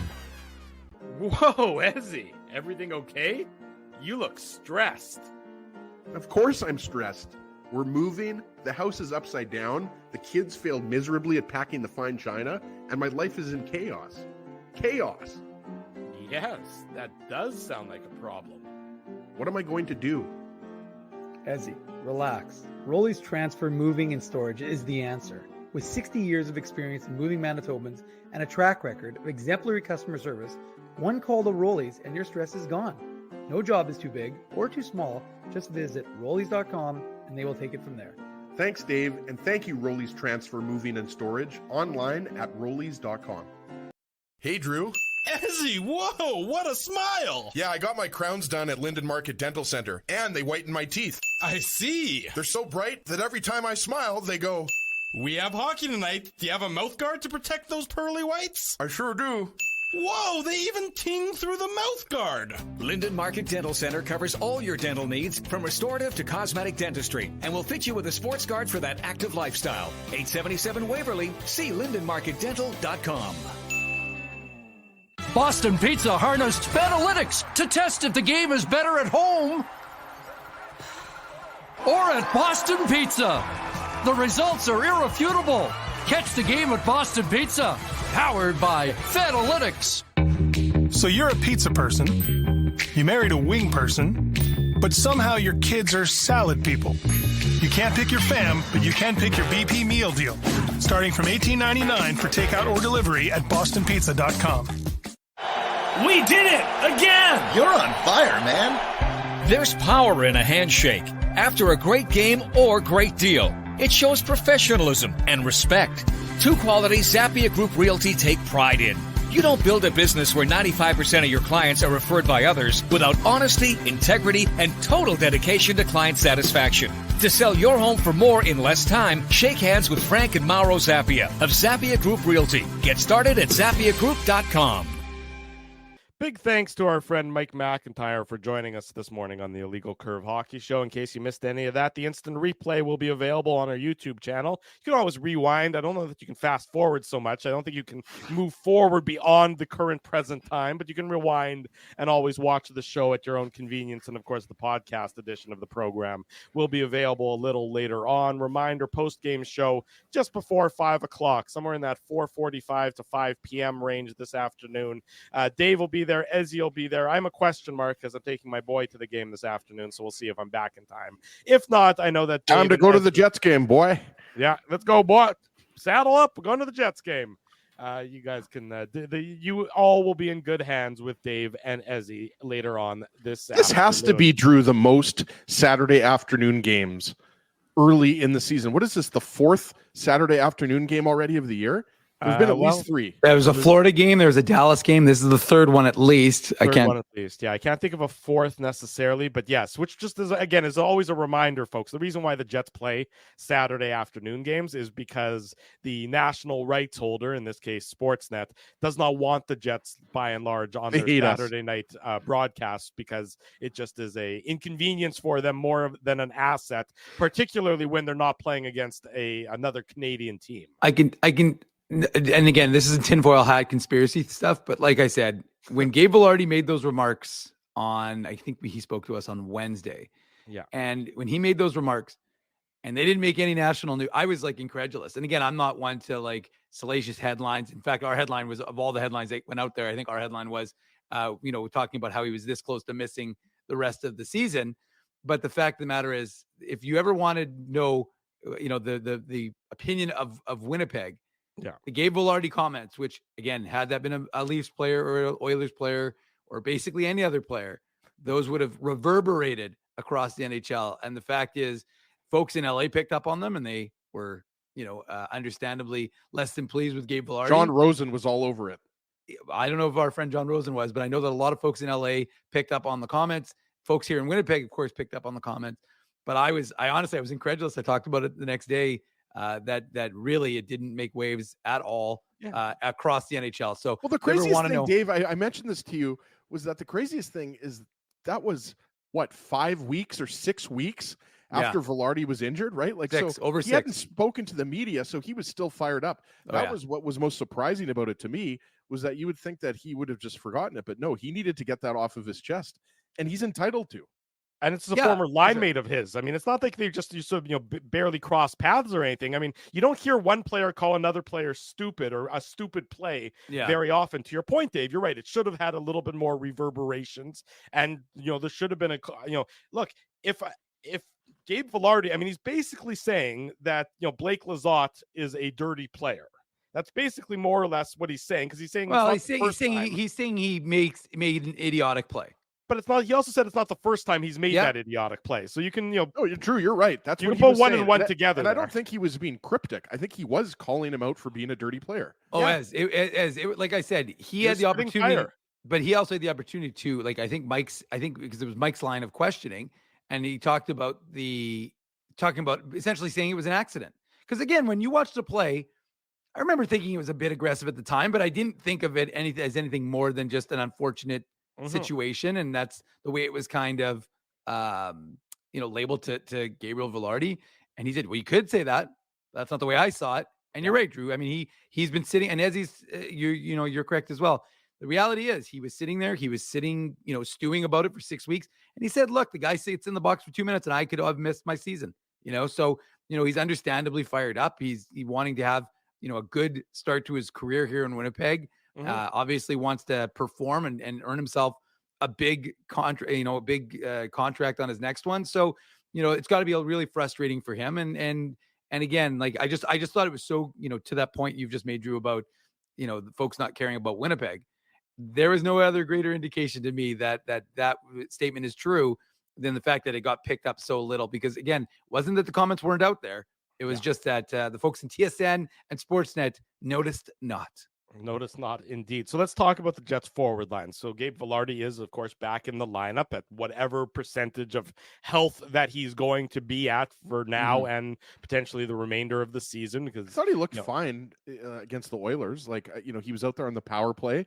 I mean, he didn't have the best game and he was on the fourth line, but I thought he looked okay for a guy that hasn't played in a month and a half. Yeah, he looked okay. I mean, that's fine. I mean, again, his expectations for himself were very low entering that game. He said, he himself was talking about it's very much more of just sort of a, get back into game flow, get sort of game reps under my belt. I'm not going to come out like a house on fire. I'm not going to come out and be able to, dominate, because I need to get back up to that level, and it was such a small sample size, but he was playing at a really high level. Him and Connor and Scheifele were for the first couple games of the season. Now, will he be able to get back to that level this season? That's, time will tell. We don't know the answer to that, of course, but he's now again not on that fourth line, which is not where we expected him to not be there for very long. So what do you think of the sort of rejigged Jets lines entering today's game, with Connor, Scheifele, and Ehlers still together? They've been together really since I think they got put together the first time. Was it in the Dallas game? Later in that Dallas game when the Jets were struggling to get a goal, I think. Yeah, at the end of the second period, and then they started the third period together.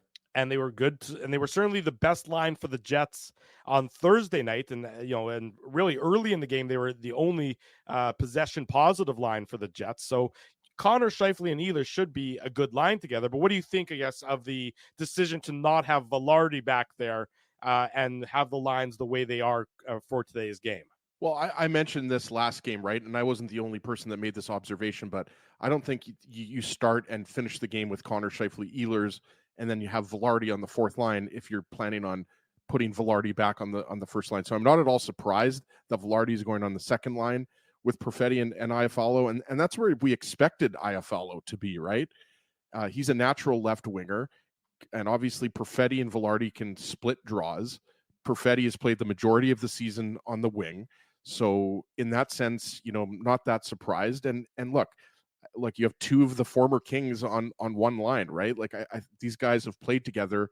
I wouldn't be able to tell you how much they've played together, but I know they have played some time together. So, I mean, look, I think we talked about David Gustafsson. It was unfortunate that he had to come out of the lineup because he was playing some of his best hockey of his NHL career, right? It's still a young NHL career. I didn't really understand the decision to pull Gustafsson and keep AJF in the lineup on the game on Well, Thursday to be honest night. with you, my simple answer to that would be I don't think there's a big difference between those two players. Okay, that's fair. Like I like all due respect to their offensive upside, like I just don't know. Like both of those guys, look, AJF doesn't play center, but Gustafsson obviously can play both. And I think maybe the simple answer would be AJF is a faster player, and you're playing a fast team in Edmonton, right? Yeah. Dave made that point, right? So I mean, it's apples and apples, but I just don't necessarily think that there's a huge difference offensively between the two. Both those guys can kill penalties, right, Drew? So I think, they're a little bit interchangeable. That would be my, answer. I do think Gustafsson's overall upside is higher. Like, I'm just saying at this point in his career, you're not going to get a ton of offense out of Gustafsson. You just aren't, right? We saw, he went 50 games last year without scoring a goal, right? So I think the lines will be fine. And we talked about it earlier, guys. This Blackhawks team is an awful, awful team. Like, let's not kid ourselves here. I don't think Connor Bedard has scored a goal in the last 3 or 4 games either. And obviously, he's been dealing with some of the stuff off the ice, and we can't gloss over that, guys. I know the chat was, very lively earlier in the show, but I mean, look, it's unfortunate. I think we can all agree it's unfortunate that he's had to deal with this. It's not fair for an 18-year-old, superstar to have to deal with this, but he has been dealing with that. So yeah, you're going to have to worry about Connor Bedard. Philip Kershev is a good player. We talked about Lucas Reichel is a really good player. I mean, Tyler Johnson is centering that second line, but just, if you go line by line, forward and defense, and then you throw in the goaltending, this is a huge mismatch for the Chicago Blackhawks. So the Jets should be able to put some pucks behind Soderblom. But yeah, I think that's the line for sure, Drew, that, we're all going to be really focused on is the Iafallo, Perfetti, Velarde line, because Connor Scheifele, Ehlers, you expect those guys to probably score, at least a couple goals this afternoon because they were really good against Edmonton. As you mentioned, that was really the only good offensive line that the Jets had. So I do think that, the Jets are going to score some goals. I would be shocked if they don't score at least 3 goals against the Hawks this afternoon. But yeah, it's an opportunity for Velarde to establish himself with new players. Let me ask you this, Dave. I mean, Connor Scheifele and Ehlers is not a trio that we've seen together a lot in the course of their many years as a member of the Winnipeg Jets. It's just not a three that a line that's ever gone together because one of them is generally playing on the off wing. We know that, Ehlers is not usually used to playing on the right side there. Do you think that this is maybe something this is an opportunity to see if that line really has some long-term chemistry together? And maybe it's another option that Rick Bowness can pull out as needed. Or do you think that it's not, I mean, it's in very small sizes so far, sample sizes, it's looked pretty good. But do you think it's really viable for the long term? Well, I mean, I guess, like you said, production will essentially guarantee that. I mean, it's like anything. If you see Declan Chisholm score 2 goals today, then yeah, he's probably not coming out of the lineup on Monday. I think if you see guys start to produce and have an impact on the game, both positive and removing any negative, not having goals scored against your line, I think if that's the key to success. And I think so. I think there's a long leash here. I mean, right now I think the Jets are tight because of the losing streak. I think they still feel good overall about their game. We talked about it. Things have been on a bit of a downtick from the possession numbers and the advanced stats since the New Jersey Buffalo games. Of course, isn't that interesting when it coincides with the rise of Connor Hellebuyck and the decrease in the 5-on-5 play? It's almost like they're like, oh, we can get out of our structure that we've been so good at because Connor Hellebuck's back to form. But for me, I think you have a little bit of latitude here with this group. And I think to Ezzy's point, there's a good chance that these guys start to feast a little bit. And Carolina has been good, don't get me wrong, but I think it's not as if they're coming in here and they've won, 20 games. So I think that you can give this team that you have to give it a little bit of viewing power because we talk about small sample sizes all the time. And to give these guys a couple of games together, is that really an indication as to what they can do? Now, look, do I think that ultimately they want Velarde to be back up on that top line? I do. I think that he's just trying to be smart. I mean, Rick Bowness talked about it last week or whenever it was, maybe it was earlier this week. Time is a little bit of flimsy here, but I think ultimately Rick Bowness talked about We don't want, Gabriel Velarde playing 25 minutes in a game. We don't want that kind of put that kind of, demand on his body so quick after being out for over 6 weeks. So I think that they want to ease him back in, but I think ultimately they'll want to get Velarde back on the line. And I think that the real test, or the important thing is to have lines like we tend to get focused on lines staying together, right? You can't break up Lowry, Niederreiter, Appleton. They're too good together, or whatever. But the fact of the matter is that you kind of almost want to have guys be interchangeable. And I say that and the Jets' depth this year allows that, because when things go stagnant, you have to be able to make some amendments to these lines. So I think it's a good thing that they'll give this Ehlers, Scheifele, Connor line a little bit of a runway here. Definitely changing it in the second period, but I think that it's a good thing to give them a little bit of a test, run with them for 3, 4, 5 games. And even if you put Velarde in there, then hey, we've got a window into what that line looks like together. Well, the only thing, Drew, sorry, I was just going to say, the only thing, if the Jets keep struggling at 5-on-5, the only thing, really, the big thing that you could see coming is splitting up Scheifele and Connor. I'm not saying it's necessarily going to happen, but that's really, look, there's only so many pieces you can rotate around in the top 6, right? And I would love, I'll throw it out there right now. I would love to see Perfetti between Connor and Ehlers. I just don't necessarily know that you love that line defensively. Especially with Kyle Connor's defensive metrics. So I think there's a lot of different combinations you can have in that top 6. But when you're talking about, not breaking up certain pairs, Dave, that is the ultimate pair. And I still think Scheifele and Connor would get their touches and their looks on the power play, right? So just because you break up Scheifele and Connor, I don't think you should think that is sacrilegious. They have to get more than one line going. That's what it ultimately comes down to. Perfetti, Ehlers, and Nemesnikov were playing really well together. Mm-hmm. Now you've got Velarde on there with Iafallo and Perfetti. That second line, there's a little bit more pressure on them. Not so much against Chicago, but against Carolina, against Colorado. Now you're starting to go up against some elite teams. They're going to play LA the week after next week. LA is a top team in the West, right, Drew? So yes, Scheifele, Connor, Ehlers, I think they're going to be fine. They're going to get some goals this afternoon. But to Dave's point, I think you got to keep that line together longer than 2 or 3 games. Give them half a dozen games, see what they can do. And yeah, even though Gabe Velarde, it's only his second game back, you can't just say 5 games after he comes back, oh, he's still trying to figure his game out. No, they need him to produce offensively. I also have time to hear an argument about maybe, not, taking Appleton, Lowry, and Niederreiter and breaking it up a little bit, and maybe moving a guy like Niederreiter higher in the lineup to try and get some things done. Because that line, which was great, hasn't been as great and hasn't been as dominant, over the last, I'm going to say, half a dozen games. And Iafallo and Niederreiter are interchangeable, right? They're both guys that can play on the left wing. Yeah. You're not going to break. Obviously, Lowry's going to center that third line, and Appleton shouldn't be bumped up. We've talked about that. Appleton fits really nicely on that third line. So you're right. I have no problem with Niederreiter, not Niedermeyer, getting bumped up to the second line. Yeah, I have room for that argument as well. And of course, right now with Nemesnikov being out of the lineup, and that's another untimely injury to a Winnipeg Jets forward, because you think you're just about to get, more or less healthy enough. And now we know that Nemesnikov is going to be out today and likely Monday by the sounds of it. And they're hoping he'll be back in time for Thursday's game in Colorado. We'll be at Boston Pizza in case you've forgotten over the last 20 minutes about that. But, again, if depending on how this game gets started for the Jets today, and it should get started well because they do have such a talent advantage against the Blackhawks. I would have no problem with seeing Niederreiter move up and Iafallo move down, or fill in that spot on that line, and maybe Niederreiter with his method of play, with just basically parking himself within an inch or two of that blue paint and just being a pain in the ass. Maybe that helps get some of the guys higher up in the lineup going, Dave.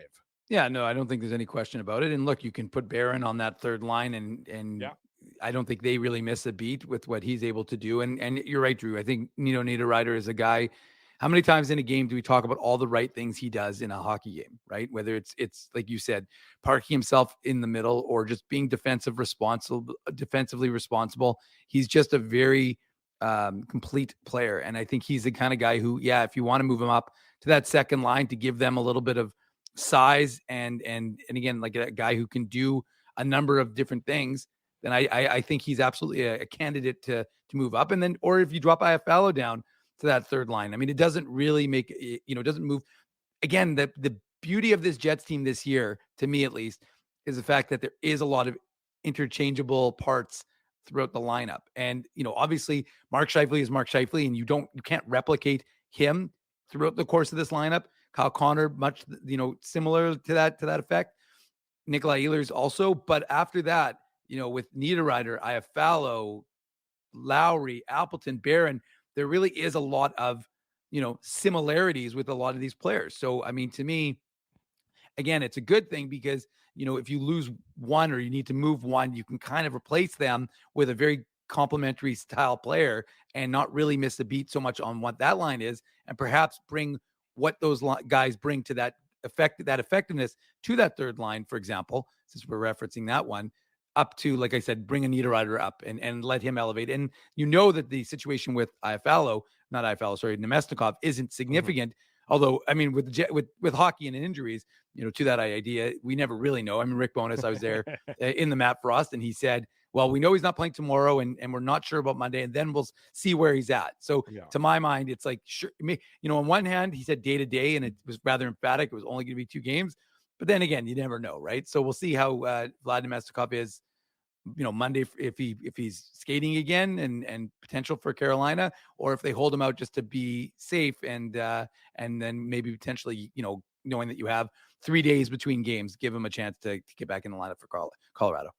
It's something to keep an eye on as the Jets and the Chicago Blackhawks do battle later on this afternoon. 2:00 puck drop, 4:45, give or take a couple minutes for the post-game show. And of course, illegalcurve.com has you up to speed all day long on everything going on with the Winnipeg Jets and the Manitoba Moose. Speaking of the Manitoba Moose, when we come back, our good friend Moose broadcaster Daniel Fink joins us to talk about the AHL affiliate, and of course talk about Declan Chisholm set to make his Winnipeg Jets home debut this afternoon against the Blackhawks. Don't go anywhere. We still got plenty more to come. It's the Illegal Curve Hockey Show. We're live on all of our social media platforms. Welcome back to the Illegal Curve Hockey Show. Drew Mandel, Dave Manuka, Ezra Ginsberg, Daniel Fink. His impending arrival better happen within any minute now. Otherwise, Dave is going to abandon the Manitoba Moose once and for all and become the Steinbach Pistons insider. That's exactly the threat that Dave has leveled at our friends with the Manitoba Moose if Daniel doesn't show up momentarily. But I think Daniel is on his way. So we shall be fine on that front there, Mr. Ginsberg. Nice to see you on this Saturday morning. Nice to see so many of you on this Saturday morning joining us here for the Illegal Curve Hockey Show. Want to say a big thanks, of course, to all of our sponsors. They make this show a possibility. They make the post-game show a possibility. All that good stuff. Our friends at Rumors Restaurant and Comedy Club, Linden Market Dental Center, Zappia Group Realty, Betway. We're going to do the Betway game recap a little bit later on tonight. Tough Duck. Get your comments ready because someone's going to walk away with the Tough Duck toque. Our friends at Boston Pizza, we're going to be there on Thursday. Seagram's. In case you need a little belt of something delicious and first thing this morning, you got to have it handy. Rolly's Transfer and Farmery Beer. I see there's a beer-related conversation happening in the chat. The only beer there's always a beer-related conversation happening, Drew. Yes, I know there is, especially in your house, Mr. Ginsberg. But the only beer worth drinking is Illegal Curve Lager, available at Farmery Brewing, number 2 Donald Street. I had one last night. Yes. As I bathed. As you bathe, you have it in the shower or literally in the bathtub? I don't have baths because the bathtub at our house is so small. Because we all know, unfortunately, the last time you had a bath, what happened, and it's not for public consumption on this YouTube channel. You're talking about your bachelor party. Yes, I am. Oh, God. Yeah. No, don't. Bailey's in the chat. Let's just say that there was a little bit of a charge to that credit card after when we were signing out. People were like, "What's this $29.99 charge?" Let's go. Oh boy. God, I said not to talk about it. Okay, well, let me do a quick change of subject because, dear Lord, but I will say, remember, in a couple of Saturdays from now, we're hoping to be going live at number 2 Donald Street at Farmery. So you can come down if you want to buy some IC beer and chat with us during the breaks will be hopefully at their location, Yes. 2 Donald Street. So we'll confirm that early this week. There you go. So something to look forward to, I see, at Farmery Brewing. More details to come.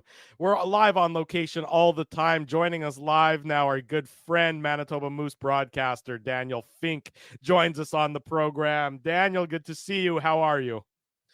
Good morning, gentlemen. Good to see you all after a big Moose win last night. Yeah, we'll get into the Moose victory last night. I believe that makes it 2 in a row, if I'm not mistaken, in the last couple of games. Yeah, I think they won last Sunday against Grand Rapids as well. But before we get into that, I wanted to talk to you about Declan Chisholm, because he's got a lot of spotlight on him today. He's going to make his Winnipeg Jets home debut this afternoon, and he was recently with the Manitoba Moose in the conditioning stint after being in the press box for so many straight games for the Jets to start the year. I guess your impressions of what you saw from Declan Chisholm. I mean, you know him, you've seen him for so many years now. I guess what were your impressions of his stint with the Moose recently? Yeah, I think for Declan Chisholm, I'd go more off of the full body of work than the conditioning stint. I mean, even on the conditioning stint, he had 5 points in 6 games. It's a situation where he hadn't played in, I think it was 6 weeks or something like that. And that's going to take a little while for anybody to get back up to speed. And he was doing that, just as the coaches would say. He kind of got better every minute that he was on the ice. So big for him to get that conditioning stint. I think it would have been really tough for him to just jump right into the fire in the NHL and be successful. So it was definitely a good call by the organization to give him that opportunity to play some games with the Moose in a room that he's pretty comfortable in, and kind of get his legs back under him before inevitably getting him into an NHL game coming up here.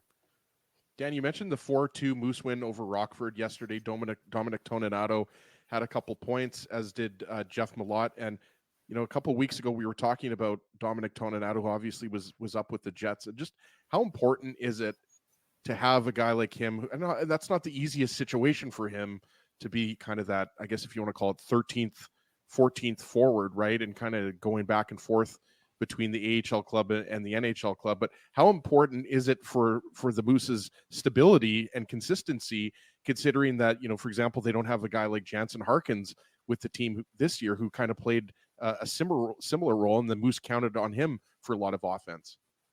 Yeah, I mean, for Dominic Toninato, it's, I think, a role that he's becoming more and more comfortable with. I mean, here's a guy that really through his whole career has been going between the NHL and the AHL in various situations, and he's very comfortable in that Moose room. He knows that he's relied upon as a leader. He wears an A for the Moose, despite being in that situation where he might not be in the Manitoba lineup every night because he's with the Winnipeg Jets. And you can just see the stabilizing force that he is. And he gets into the game. He can calm things down. The Moose found themselves in a spot of trouble early in that game last night, where they were down 1-0 after a 5-on-3 goal for the Rockford Ice Hogs, and he went out there and he kind of grabbed hold of the game, scored a big goal. And then even after that goal, he's standing up on the bench. He's hollering down the whole bench, let's get going. And from there, the Moose did get going. And you can see the importance of having a leader like that, especially when the Moose don't have Jimmy Olney on the bench every night. Daniel, we got to talk about the goaltending, because it's picked up of late. We were expecting this goaltending to be a stabilizing force, and Oskari Salminen had a good start his last opportunity, and of course Colin Delia picks up the win last night. So that's one area that we were expecting stability from, and it seems like it's kind of coming in. And we know that obviously Delia was dealing with a groin issue, which hampered him a little bit in terms of getting the start with the Moose. But what are you seeing from these guys as they start to turn it around? Because of course, with how young the team was last year and even younger this year, the goaltending is going to be critical for this Moose team to have success. Yeah, I saw it a lot. A lot of people were focused in on the goaltending on the road trip, but I'm not sure beyond some miraculous elite level goaltending that a lot of those games would have been very different that the Moose lost. I mean, when you're seeing the looks that Rockford and Toronto and Grand Rapids were getting in some of those games, I mean, Colin Delia might have wanted a bit of a different start in Toronto, but in Rockford and Grand Rapids, I mean, when there's backdoor tap-ins and guys standing on the backside the whole game, there's only so much you can do as a goaltender. So it was really good to see him kind of get support in his last start last night. And you know what? He supported the guys too, because he made some massive saves along the way, especially in that first period. Rockford got some really good looks in on net. created some good opportunities, and he made some real big saves to help the Moose kind of stick through that period 1-1 and eventually get out in front. So real good to see him get a very good start under his belt. And then, of course, as you mentioned, Dave, they're in Grand Rapids, Oskar Salminen, very solid as well. So for the Moose, obviously the goaltending numbers aren't where they would hope to see them, but if they keep getting starts like they have the last couple of games, those will come around just like the penalty kill has. Daniel, there's always an adjustment period when you make a big shift in your career. That's true for hockey. That's true for every line of work. I mean, and especially for a young player who spent the majority of his career or spent his entire life, in a foreign country, coming to North America can certainly be difficult. And I'm talking about Nikita Chibrikov, who doesn't appear to be having any adjustment issues whatsoever. I mean, he's just been so good for the Manitoba Moose so early, leading the team with 18 points in 17 games played. I mean, 20 years old. He doesn't turn 20. I mean, it's almost words fail me to see how seamless the transition has been. What do you chalk that up to? Is he just that talented that he's been able to come in to the Manitoba Moose lineup and have such an impressive impact so early in his career? I think a lot of it comes from just his tenacity. I mean, he's a skill player, but he plays with a real edge. He's not afraid to get into a messy spot. He likes contact. He likes getting into the fight. And in a league like the AHL, where a lot of guys, that's what they have to learn, is to be in that fight every game, to be consistently charging into the fray. When you already have that under your belt, it's going to help that transition, whether you're coming in from another country or you're coming in from junior. It's that's one of the big things, and that consistency is what we're always looking for players in the American Hockey League to develop. So when you already have some of that in your game, it certainly helps. And he's got a real motor, and he just goes and goes and goes. So he never gives up on pucks. He's hard on the back check, things like that. Nolan Baumgartner was saying the other day, they really like how he's picking up the defensive side of the puck as well.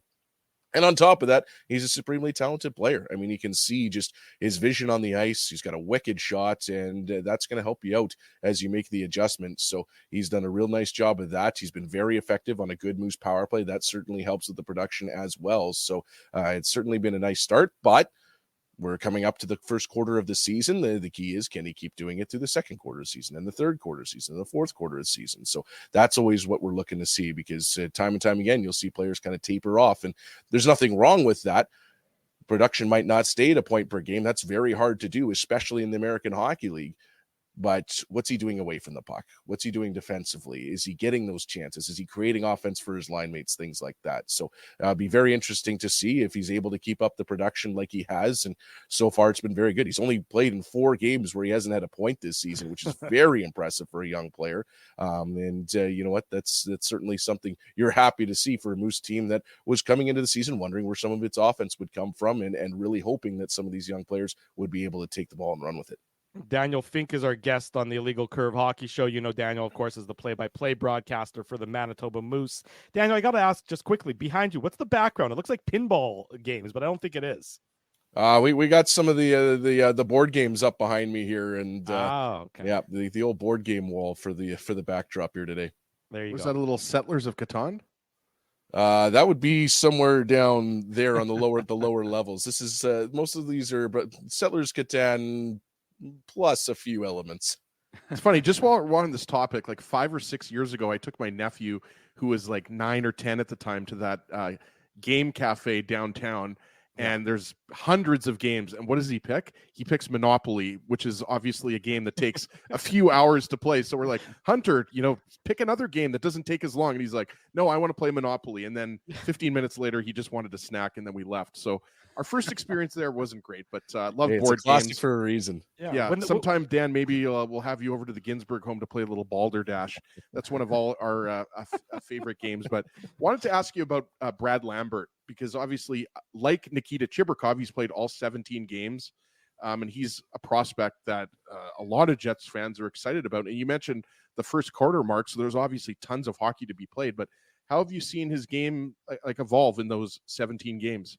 obviously real hot offensively to start the season. He's cooled off a little bit in the production department, but you know what? He's playing with a couple of guys in Jeff Ballot and Parker Ford on a consistent basis. And I think for a player that is very skilled, and you wouldn't say he's necessarily the most physical player on the planet, two real good guys to learn from. I mean, even though Parker Ford is a rookie, they have very, very different games that they display. So when you have two guys like Malott and Ford crashing into the corners, helps bring a guy like Lambert. Okay, that's the type of game I need to play, and he's certainly picked up that way. And you know what, watching Brad from last season to this season, it's been impressive to see how he's taken to heart some of the things that he learned during his short stint with the Manitoba Moose last season, and brought that and improved upon it in junior, playing against kids his own age. Now in the AHL is a more effective player, and that's great to see. You always want to see that progression. So for Lambert, again, as I always do, gentlemen, I will always preach patience, because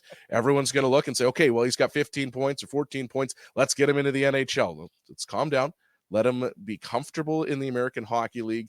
Let him do his thing and find success with the Moose. When something that Eric Dubois has always said when I talk to him is, you want players like Brad Lambert, like Nikita Chibrikov, to be dominant players in the NHL. You want them to be top six guys. And so they need experience doing that. And they're not going to get that experience playing on the fourth line in the NHL or something like that. But what they do get is, for Brad last season, he gets that experience being a dominant player in the WHL. And then he gets to the AHL and he's playing top line minutes, top line power play. Those are the minutes that you want him playing to learn this pro game and then translate that to the National Hockey League when he's ready. And ideally, and as Moose coaches will always say, once a guy goes up, they don't want to see him back. They want to see those guys get that chance and run with it and be NHLers the rest of their career. So that's where they want to get those players into that situation. You know, Daniel, I was going to go to the 2019 draft and I was going to ask you about the defenseman. Now, most folks are thinking I'm talking about Ville Heinola, but that is a subject of a conversation that we may be having in a month's time when he's working his way back from his injury, or if he's recovering from his injury. But I want to ask you about Simon Lundmark, because this is his third full season here in Winnipeg, and he's the kind of guy who's doesn't jump out at you. He's not flashy. He's a Dylan DeMello type. That's the way I tend to describe him. You know, he just does a lot of little things. He's quiet. But what have you seen from him? We spoke with him yesterday, of course, at the Hockey for All Center, and he talked a little bit about how he feels his game has gone this year. But what have you seen as a guy who's watched him each and every game for the Manitoba Moose? Well, you hit the nail on the head there, Dave. I mean, he's a quiet player. And when Simon Lundmark, he's kind of one of those defensemen that you just don't really notice sometimes when everything's going right. And that's just because nothing's really happening in his area of the ice, because he's shutting it down. He's stepping up. He's keeping a good gap. He's using his good skating ability to break up plays before they even happen sometimes. And you know what? He's added a little bit of physicality to his game this season. He's more inclined to throw a bit of a hip check along the wall. He's more inclined to step up hard at the line. And we saw a few times where it looked like the Ice Hogs were going to burn into the zone like they've done so successfully against the Moose this season. All of a sudden, Lundmark was popping right into the middle, breaking up the pass and sending it the other way. And he's also shown, though the offense hasn't necessarily come for him this season, as of yet, he's shown a little bit more of a penchant to kind of sneak in off the points in the offensive zone and create some opportunities. Did a real nice job on a goal in Toronto to help out. I believe Lambert ended up finishing that one off on a neat wraparound try from Simon Lundmark. And so it's little things like that. And it's that progression that you want to see. That it's, again, one of those words that I always say when I come on to chat with you guys is that progression. So for Simon Lundmark, I didn't know he had a stretch that was a bit of a tough one last year, but he battled through that. And that adversity can be really good for a player to really learn their game and learn about themselves. And for Lundmark, it seems like he's really taken that and is having a solid season so far for the Moose. You know, Daniel, one of the pleasant surprises of Jets training camp was Parker Ford. And, you know, Parker Ford obviously, was an undrafted free agent. He got some games in with the Moose last year, the 8 games, and then he's played all 17 so far this year. What have you seen from Parker Ford so far? I mean, everyone, training camp, there was all the talk about, a little bit of a Brandon Tanev, maybe, you're finding a diamond in the rough you're getting as an undrafted free agent. What have you seen from Parker Ford in his real first stint as a professional since leaving Providence College? He's just a cannonball, man. Like he flies around the ice. He absolutely rails guys into the boards, and what he does very well is separate the puck. He gets into situations, he takes the body hard in the corner, and that puck is loose. And maybe he doesn't get it, but then you have speedy Brad Lambert following up behind him, and he does. Or you have big Jeff Malott trucking in, and he does. Or Ford comes away with the puck and is able to kick it back to the line. And that's something that's so valuable. When you have a guy that can wheel around the ice like that and kind of strike fear in the hearts of defensemen, they don't really want to go get that puck when Parker Ford's cruising in on him. I know he's not the biggest guy, but man, he can get a lot of momentum going, and he is not afraid to really get into the mix. And kind of like Nikita Chibrikov, here's guys that aren't afraid to mix it up. They aren't afraid to get to those dirty areas on the ice, and that's whether it's a skill or just a tendency, whatever you want to call it, it's so valuable to have. And for Parker Ford, I mean, he's playing with Brad Lambert, Jeff Malott. He's looked on a key line for the Moose. So, and he has done so throughout the season. So maybe he doesn't bring the same skill level as Brad Lambert. Maybe doesn't bring the same penchant for scoring big goals as Jeff Malott as of yet. But when you look at what Parker Ford has done, he just does his job effectively night in, night out. And for a guy like that, that's what you want to see. Dan, one guy that we haven't mentioned, I don't think yet, unless Dave brought him up before we had you on, is Chad Lucius, who's arguably playing his best hockey of his season right now. Yeah, I talked to Eric Dubois about Chaz yesterday, and he said the conditioning is coming. And that's one of the biggest things for Chaz, who didn't get a full camp in. He, of course, suffered an injury a little bit into the season, so now he's got to get back to it. And for him, it's just about playing hockey. I mean, here's a guy that just hasn't played a ton of hockey over the last few years, and man, you can see the skill, you can see the hockey brain that's there, and his ability to get into tight areas. Derek Meach was talking about it last night on the broadcast. He's just got that ability to kind of shimmy his way into a soft spot on the ice and then let that wicked shot go. And he's been productive through all of that. I mean, he's up to 7 assists on the season. He's got 9 points. So he's just under that point per game mark. So he's found a way to be productive. Well, maybe not at 100% yet. And that's kind of scary to think what he could be when he does have maybe a full season of hockey under his belt in the pro ranks and is able to build out that frame. He's kind of a slight guy, and there's more to be put on there. So that work in the gym is just going to be as valuable as the work on the ice for a guy like Chaz Lucius. And I think there's an exciting player there. And for all of these guys, whether it's Chaz Lucius, Brad Lambert, Nikita Chibrikov, Danny Zhilkin, the list goes on and on, Parker Ford, and so on and so on, Tyrell Bauer on the back end, all these young guys, it's just exciting to think where they're going to be and where their progression goes. It's the best part about being in the American Hockey League is always watching these guys progress, and where will they be from game to game or season to season. I mean, I'll always go back to Kyle Connor. In his first 32 games in the American Hockey League, he had 8 goals. And everyone's like, oh, what's going on with this guy? Well, his final 20, he had 18. Something switched in Kyle Connor. He got it. And then all of a sudden he turned into the lethal scorer that we now know he is in the NHL. So it's always exciting to see that progression. And maybe when that light bulb goes off, or when that player finds that extra little bit of speed that tips over or gets that extra little bit of confidence. I mean, a guy like Wyatt Bongiovanni this season, he's up to 5 goals now, 4 of them on the power play. He's been a very effective scorer for the Moose. He's got 11 points. He had 18 all of last season. So there's another guy that's a undrafted, signed free agent for the Winnipeg Jets, who's having a very good second season that a lot of people maybe don't think about because he isn't one of those high drafted prospects, but a guy that, again, is a Jets prospect and is having a real good season. So that progression is always so exciting to watch and so much fun. Thanks a lot, Daniel. You just told my thunder. I was going to ask you about Wyatt. I saw you twitch. I'm like, I got it all queued up. I got Wyatt Bongiovanni. He scored a goal. He's got consecutive games. I'm like, all right. And then all of a sudden I'm like, oh, Daniel's going right into. But Daniel, luckily for me, I had a backup question, because in case you deviated into Wyatt Bongiovanni, I was going to ask you about Jeffrey Viel and how important that goal was for him. He's a really well-liked guy. He's a real, you see him around the rink. He's always got a smile on his face. We know he's tough as nails, but we know he can also score. We saw that, he's what he was able to do previously in the AHL. So how good did that feel for him? Turned out to be the game-winning goal last night, but to get that goal and to feel like he's a part of it, not just in the rough and tumble areas, but to get on the score sheet. I'm not sure anyone was more excited than Jeff Malott.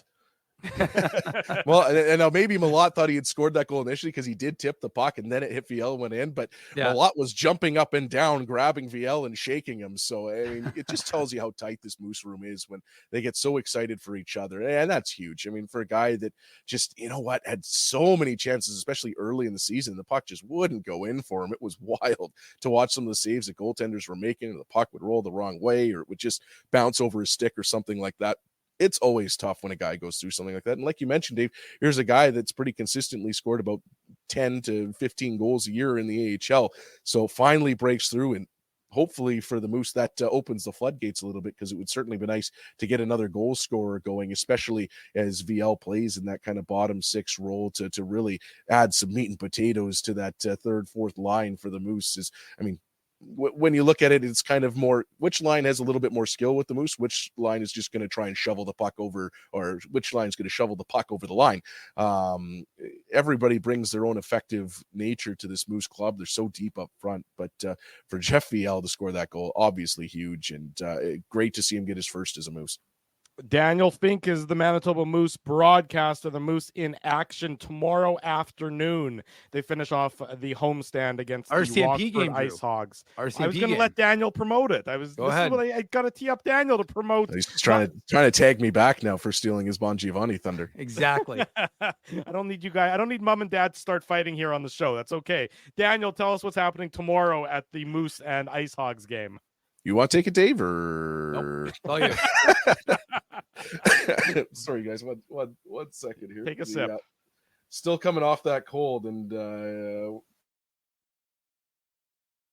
pardon me, folks. It's harder to just mute myself on here than it is on the broadcast. Yes, so we got the RCMP 150 game tomorrow. Should be a lot of fun. Going to have our first specialty jersey of the season. Kind of a sneaky reveal on those this week in one of our tee-up videos for the game, and they are a brilliant red jersey, not a color that you get to see the Moose in very often. I think the last time we did a red jersey was the Fire jersey back in my first season, I want to say in 16-17. So it's always cool to see the Moose in a very different color. They're very sharp jerseys, and obviously recognizing the history of the RCMP, 150 years in Canada here. So when you look at today, Sunday's game, should be an interesting one, especially with the Ice Hogs looking to tag the Moose back. So a lot of fun on the ice, a lot of fun off the ice, and you can get your tickets at moosehockey.com/tickets. And again, that's a 2 p.m. puck drop. No, there's no word if the rumors are true that Dave is going to be arriving to the game on horseback in honor of the RCMP as well. But we can all hope for that. Daniel, it's kind of a running joke that we wanted a horse to drop the puck for the game. I don't think we got that one over the line, but you do what you can. The worst they can say is no, right? Yeah, that's right. I appreciate you trying to think outside the box and in doing some of the promotions and things of that nature. Daniel Fink is the Manitoba Moose broadcaster. He's a very good friend of ours here on the show. Finky, thanks for joining us. We'll let you have a great broadcast tomorrow, and we'll see you again soon. Thanks a lot, guys. Always great to chat. There Thanks, goes Dan. Daniel Fink joining Daniel. us this morning on the program. Always great to catch up. Always great to get a recap of what's going on with the Moose, at least from somebody who's really in the know, as opposed to the blowhard in the top corner who likes to pretend he's in the know. I got to throw a little shot at you every now and then. That's fine. I can't just throw shots at Ginsburg. Then people say I'm mean to Ezzy. But if I throw shots at both of you, then I'm mean to both of you. So it's equal opportunity. All right, I'll accept that. Just a quick note, by the way, I want to make a mention. We had it on illegalcurve.com, but Jets 2022 fourth rounder Garrett Brown, who was playing at the University of Denver, his season has come to a conclusion. He needed to have surgery, which he had, I believe, on Tuesday or Wednesday. So he's done for the year. They expect him to be, he's a big, I think he's a right side defenseman, but he's a big defenseman that son of Curtis Brown, Ezzy, and he is, he's a right side defenseman. So right shot, I should say, defenseman. And he unfortunately had his season come to an end. So he will be back, they expect, at the University of Denver playing for the Pioneers next season. But his season for this year is unfortunately done.